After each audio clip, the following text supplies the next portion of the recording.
Commission agenda for Monday, July 11, 2016 is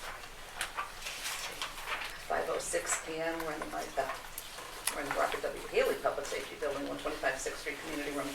Before you, Commissioners Chair Nicole Moratti-Ferrer, Chief Gerald Reardon, and Commissioner Christopher Burke. First matter is the application of Live and Kick and Lobsters LLC has applied for a common victualer license at 273 Putnam Ave with a seating capacity of 36 patio seats on private property.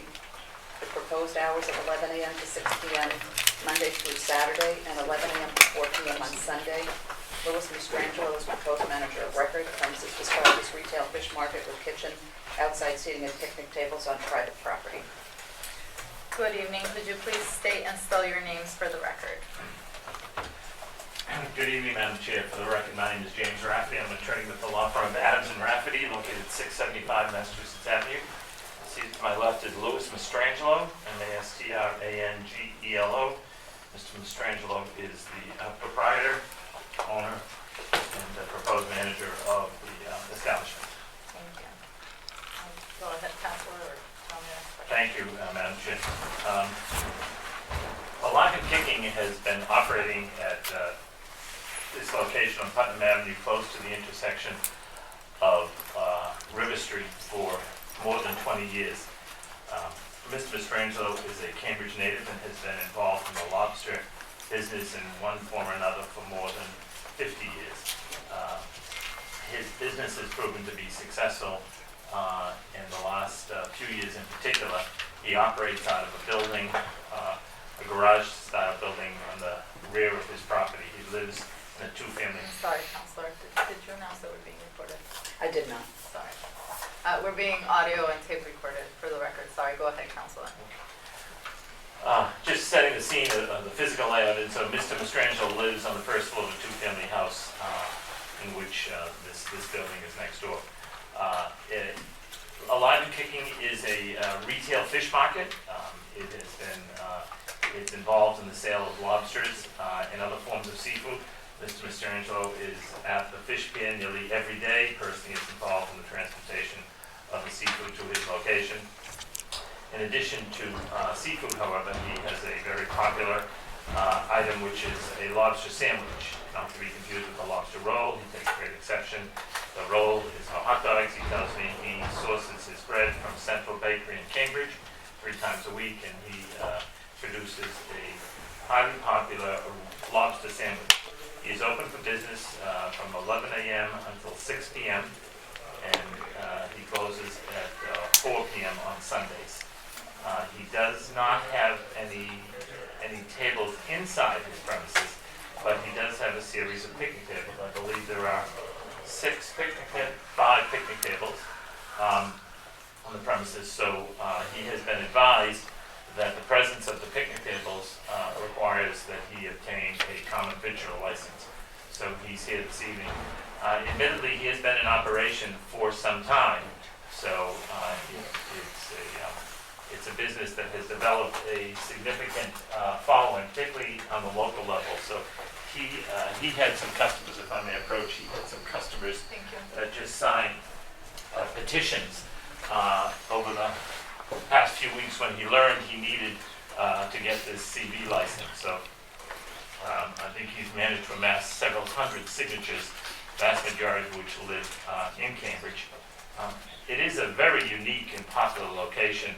It attracts a diverse clientele of neighborhood residents, students, university students, and travelers. So he's here today to seek approval for a common victualer license to continue his operation. And do you serve any alcohol on the premises? No. Do you allow people to bring alcohol on the premises? Okay. For the record, I'm asking you because we received a complaint as recent as today of those 2 instances being at your premises. I do note for the record, however, that since June 17th, our investigators have gone through premises 3 times and have found no alcohol on the premises or anyone bringing their own alcohol on the premises, but I did want it to be clear on the record.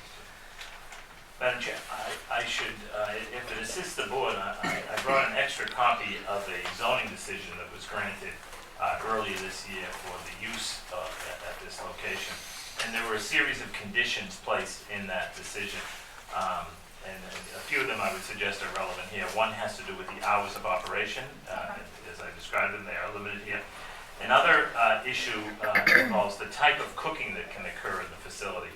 I had a conversation as recently as today with a nearby abutter who expressed concern that this could lead to fried clams or grill and smoke. None of that goes on, none will go on, and there's a restriction contained in zoning. The cooking equipment here, if you look at the equipment, at the application, he has, this most significant piece of equipment is a steamer, a large kettle for which lobsters are steamed. He has lobster tanks where live lobsters are alive and kicking, and there's also, I believe that's the only cooking equipment is the steamer, and you have a microwave oven as well. But there is no grill, there is no fry lid, there is no grilling or frying going on. And it says right here in condition 10 of the decision, no fried foods may be prepared. So if it assists the commission, you probably have a copy of that already, but the conditions that were imposed by the zoning board, this commission may find have some relevance, because it was an acknowledgement that the use itself has a reasonable close proximity to residential uses. So the restrictions around hours, types of food, and location where these tables can be located. They previously had been located behind Mr. Mastrangelo's residence, very close to an abutting property owner, and they were relocated as a result of the zoning hearings. So you said there's 5 picnic tables? Like 5 picnic tables? Does that include the table you sit at? No, that's 6. So there's 6, yeah, there's a 6. So that's an average of 6 at each table. Yes, I think for purposes of estimate, yeah, it's a standard wooden picnic style table. We estimated 3 and 3, and but there is a table that Mr. Mastrangelo can often be found seated at. So that's the 6th table, but that's kind of like his office. But people sometimes do sit with him, but he is a very hands-on proprietor. So most days he can be found sitting at that. So is this seasonal, or you intend to run it year-round? Historically, Obviously, weather permitting, of course. he appears to attract a hardy clientele, because historically, even whether when you would think that the conditions might not support outside dining, there are people that sit there, but certainly, rain, snow, real cold, but it is strictly an external seating.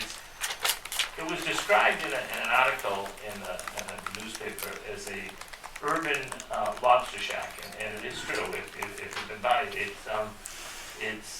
it's a unique location, but it's like a roadside lobster stand.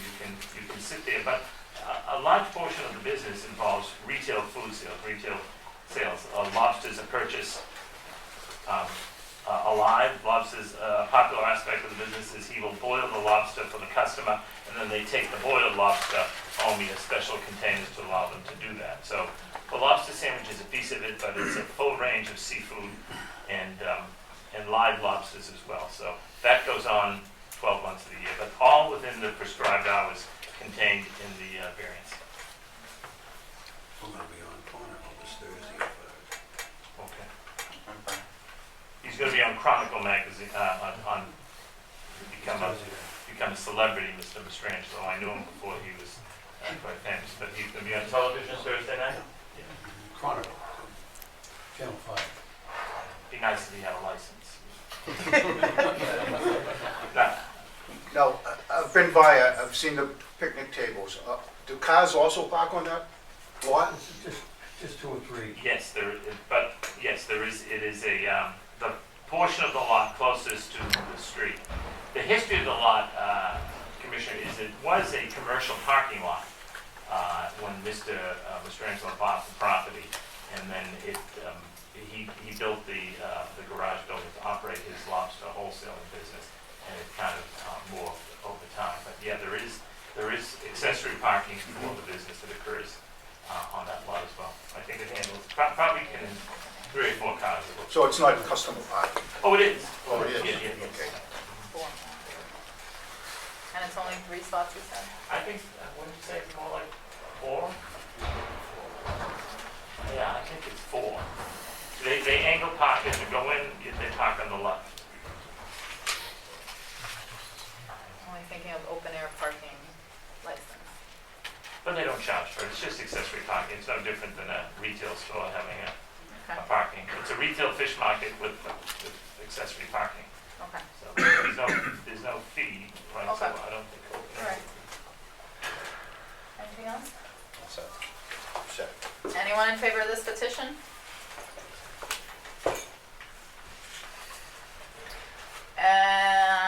I do want to note for the record that Amy Phillips, I think, I can read my own handwriting now. I just want to say her name.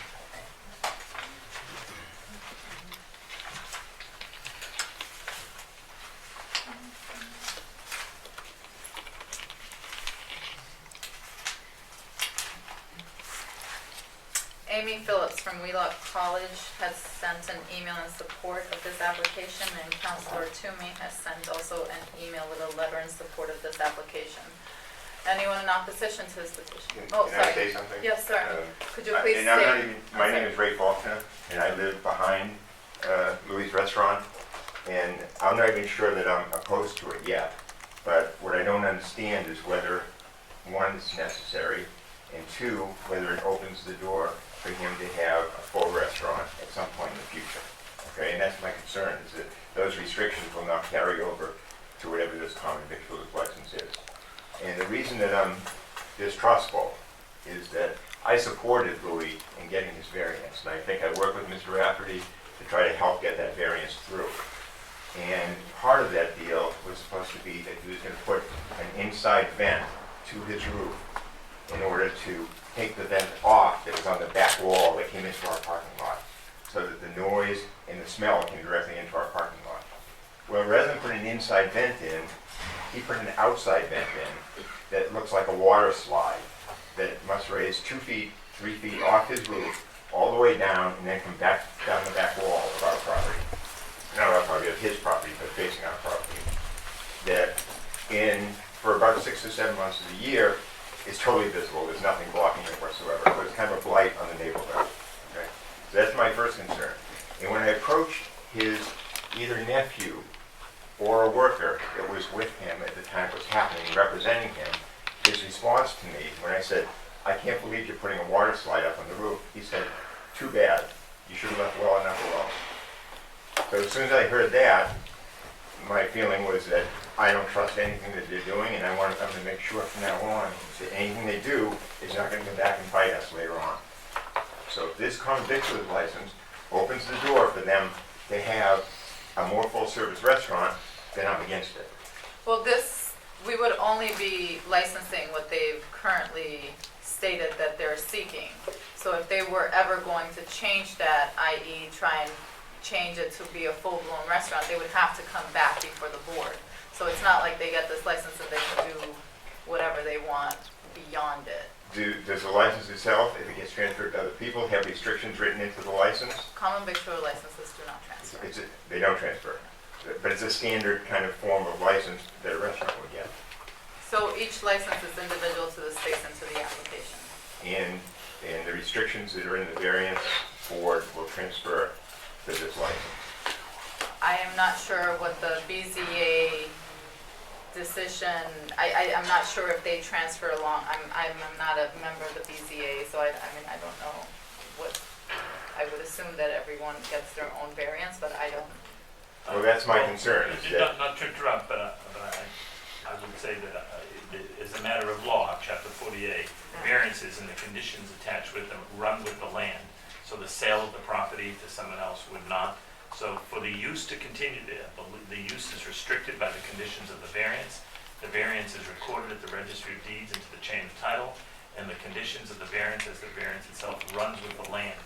Any subsequent owner of the property or the business would be bound by the same restrictions. And as I noted at the outset, as you know, right, they involve hours, limitations on hours, limitations on food service, and limitations on capacity. So we are bound by a particular floor plan. The building footprint cannot expand. I apologize if I'm going on. Please go The ahead. building footprint cannot expand. The premises description that we filed as part of the license is limited to these 6 tables. And I understand your caution and concern, and as I said to you today, I will address with the mechanical contractor the issues around, that was intended to address a concern, and it was a surprise and disappointment to me to learn that it wasn't achieving. It was put in for sound and odors. And it definitely has helped the sound. That's The what I sound, understood. it's helped the sound. The odors have just gone higher, and now I'm getting emails from people suggesting that now they're getting odors up in their bedroom that they weren't getting, but it was down the parking lot before, so it's just moved up higher. I pulled the specs today on that. I contacted the mechanical contractor Yeah. and reviewed it, and he's going to go out to the site. That should not be, there should be no odor, I'm told today when I spoke to the contractor. And if there is odor, then he's going to go and look at the scrubber, but it was a state-of-the-art, high-quality scrubber, and the cost associated with it was approximately $8,000. So he did not cut corners in installing that, I can assure you, and it's. Well, if it's not it was not an internal That I system. agree with you, and I Okay, think perhaps. and that's what you presented to me, that it would be an internal system. Well, we could talk about, Yes, well, you did. Okay, so it wasn't, it's now an external system that we look at 8 months of the year. Okay, Anything else, Mr. Paul? no. Thank you. Anyone else? Yes, sir. Hi, good evening. My name is Michael Brandon. I live at 277 Pines Avenue.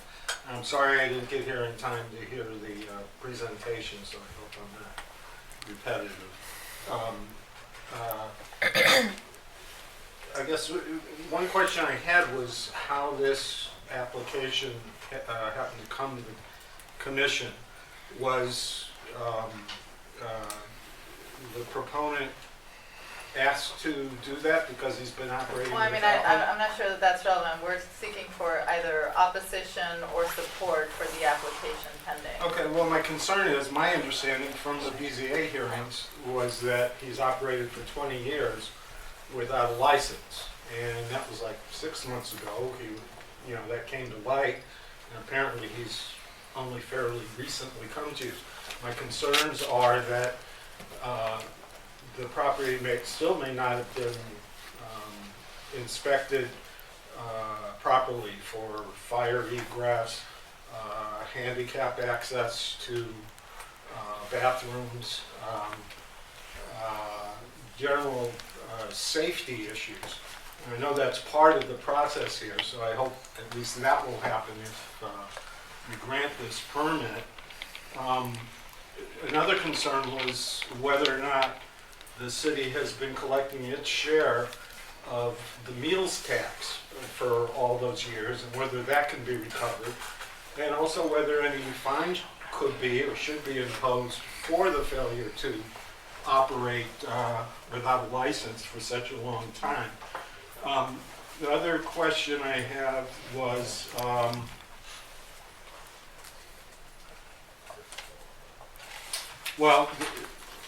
there are related issues about construction on the property that has occurred apparently without building permits, and I know that's not your jurisdiction, but it is a concern to make sure that the overall property is safe. The other question is, I don't know if there have been changes in operations since the BZA hearings that I attended, but I'm wondering if what percentage of the takeout from the restaurant would be takeout, and what percentage would be from folks who eat in. How much, whether the food is served on disposable plates and utensils, or whether there's china involved, and it's actually a sit-down restaurant, possibly with waiter and waitress table service, or not. And the general thrust of that is whether or not this is indeed a fast food restaurant, which under our zoning is a different category than But if you're just a talking about restaurant. zoning issues, sir, with all due respect, that has no, I mean, that's not what we do here. So we're just actually seeking Well, as to whether I or guess not. maybe the question for Ms. Lint is, did the Inspectional Services Department sign off on the zoning, and maybe Mr. Rafferty will know, before this application was accepted and... So we have all the sign-offs, sir, yes. Okay. Well, again, just for the record, I would question that if this is indeed a fast food restaurant under the ordinance, which it may have, if they said it was a restaurant, Inspectional Services might not have caught the fact that indeed it may be, at least in the past, as I understand it, has been a fast food operation. So I would think before any permit would issue from here, that issue would be resolved and proper variance would be issued. Thank you. Thank you. Anyone else? Mr. Rafferty, you want to say anything else? No, thank you. Okay, so the vote. Okay, so the vote. Sure. Yep. I vote to grant this license. I agree. Thank you. Granted.